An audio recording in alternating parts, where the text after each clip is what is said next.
امرالله صالح تازه څرګندونې د ثبات او همپالنې ټیم ډیر رازونه یې افشا کړل.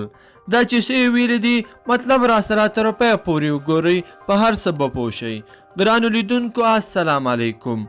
د دولت ساز ټاکنیزې ډلګۍ لومړی مرستیال امرالله صالح ادعا کړې چې د ثبات او همپالنې ټاکنیزې ډلې په 7 ولایتونو کې تر ټوله زیاته پلان شوې درغلي کړې ده.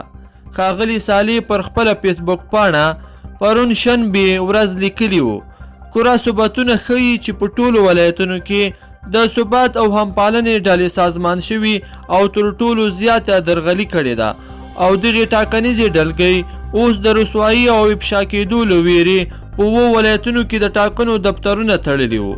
نوموړی زیاته کړې ده په 7 ولایتونو کې د ټاکنو د دفترونو په تړلو کې ولس هیڅ رول نه لري، بلکې دا ټول کسان د ثبات او همپالنې د ټیم ماشخواره دي.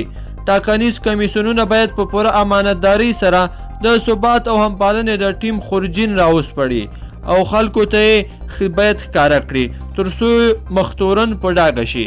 امرالله صالح همداراز خبرداری ورکړی دی چې ټاکنې ګټونکي لري او په هیڅ عنوان به لږه ډیره او یا هم کمه برخه له چا سره په قدرت کې معامله او شراکت رامنځته نشي.